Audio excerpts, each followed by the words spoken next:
Hello everyone, welcome to my YouTube channel. एक काफ़ी important information आप लोगों के साथ शेयर करनी है जो कि सारे लॉयर्स के लिए बहुत इंपॉर्टेंट है। ये इन्फॉर्मेशन है डिग्री की वेरिफिकेशन को लेकर के। अब यहाँ पर सुप्रीम कोर्ट ने बहुत ही इम्पॉर्टेंट मैटर में एक जांच कमेटी बिठा दी गई है जो कि अपना फैसला सुनाएगी। वो सारे लॉयर्स की डिग्री अब चेक की जाएगी। सारे लॉयर्स की एक रिस्पॉन्सिबिलिटी होगी कि वो अपनी डिग्री का वेरिफिकेशन कराएं, क्योंकि एक जेन्युइननेस ऑफ लॉयर्स है, उसकी जेन्युइननेस को कि लॉयर जेन्युइन है या नहीं है, इसको पता लगाने के लिए एक कमेटी, उच्च स्तरीय कमेटी का गठन किया गया है।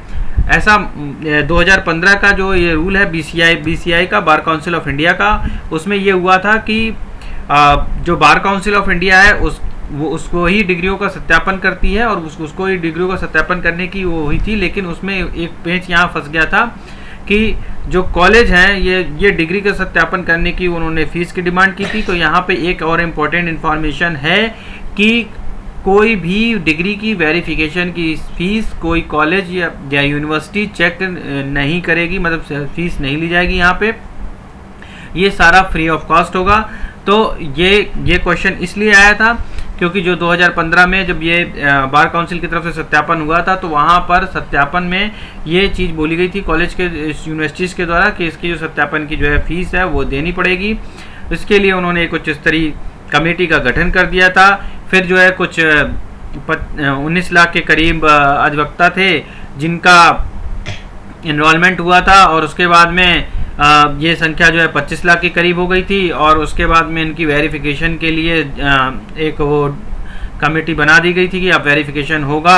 और यहाँ पर ये जो पैसों के लिए है कि ये वेरिफिकेशन जो है पेड होगा या फिर फ्री होगा, इसकी वजह से जो इन्फॉर्मेशन उसकी उच्च स्तरीय बैठक हो गई थी। और उस हिसाब से कुछ जो है टोटल मिला के जो है एडवोकेट ऑन रिकॉर्ड और ये जो नए सर्टिफिकेट की सत्यापन होनी थी उसके मिलाकर के 10 लाख के करीब, लगभग 9,75,000 के करीब जो है वो फॉर्म्स गए थे वेरिफिकेशन के लिए कॉलेज के पास, और जो मामला पेंडिंग हो गया था फीस के चलते। फिर ये अपर कोर्ट, एपेक्स कोर्ट के पास मैटर गया था। अभी जो सुप्रीम कोर्ट के चीफ जस्टिस हैं जस्टिस डीवाई चंद्रचूड़ जी, उन्होंने ऑर्डर पास कर दिया है, मतलब ये एक कमेटी का गठन कर दिया है। इस कमेटी में जो मेंबर्स हैं वो मेंबर, ये कमेटी जो है सुप्रीम को ऑनरेबल जो सुप्रीम कोर्ट के जज रह चुके हैं जस्टिस दीपक गुप्ता, उनके द्वारा हेडेड होगी। और हाई कोर्ट के 2 पूर्व जज, इलाहाबाद उच्च न्यायालय के सेवानिवृत्त न्यायाधीश न्यायमूर्ति अरुण टंडन एंड जस्टिस राजेंद्र मेनन, ये हाई कोर्ट के जो 2 पूर्व जज हैं इनके द्वारा और सुप्रीम कोर्ट के पूर्व जज के द्वारा जस्टिस दीपक गुप्ता जी के द्वारा इसका जो है इस कमेटी के मेंबर हैं। और साथ में 2 सीनियर एडवोकेट हैं, राकेश द्विवेदी एंड मनिंदर सिंह, ये भी इस हायर कमेटी के मेंबर हैं। इसके द्वारा इस जो डिग्री का वेरिफिकेशन प्रोसेस है ये कब तक कंप्लीट किया जाएगा, ये सुप्रीम कोर्ट की गाइडलाइन के हिसाब से सुप्रीम कोर्ट ने जो कह दी बात कि degree enrolment certificate, educational certificate of all lawyers will be verified. आपकी LLB की डिग्री वेरीफाई होगी ही होगी अब।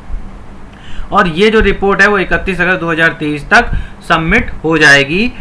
उसके बाद जो है जो जेन्युइन लॉयर्स नहीं हैं, जिन कई सारे ऐसे भी हैं जो कि लॉयर्स नहीं हैं, जिनके पास LLB की डिग्री नहीं है लेकिन वो न्यायिक में उच्च सेवा पदों पर तैनात हैं, उच्च सेवा के पदों पर हैं और साथ ही के साथ प्रैक्टिस भी कर रहे हैं और डेली हियरिंग में भी वो हैं इन्वॉल्व। तो इस तरह से ऐसे लोगों का आइडेंटिफिकेशन किया जाएगा और इस तरह के लोगों को बाहर किया जाएगा। तो इसलिए ये पूरी आइडेंटिफिकेशन प्रोसेस है जो कि मैंडेटरी है और ये होगी ही, और 31 अगस्त 2023 तक ये पूरी प्रोसेस कंप्लीट करनी है। तो ये एक बहुत इंपॉर्टेंट इन्फॉर्मेशन आप लोगों के साथ शेयर करनी थी, इसलिए मैं शेयर कर रहा हूं आपसे। और एक छोटी सी रिक्वेस्ट है, अगर आपने अभी तक चैनल को सब्सक्राइब नहीं किया है तो चैनल को सब्सक्राइब कर लीजिए, लाइक कर दीजिए चैनल को, ताकि बाकी लोग भी इसको समझ सकें, सुन सकें। काफ़ी अपडेट अपने चैनल पे समय समय पर लेके आता रहता हूं। आई होप आपको सारी डिटेल्स जो भी मैंडेटरी डिटेल्स हैं वो मिल गई है, और आप इस इंफॉर्मेशन से और आपको जो फर्दर इन्फॉर्मेशन इस चैनल पे मिलती हैं उनसे आप सेटिस्फाइड हैं। और आप अगर हमें सपोर्ट करना चाहते हैं तो डेफिनेटली आप चैनल को सब्सक्राइब कर सकते हैं, लाइक कर सकते हैं और ज़्यादा से ज़्यादा शेयर कीजिए लोगों को, ताकि लोगों को भी पता चले। Thank you for watching us.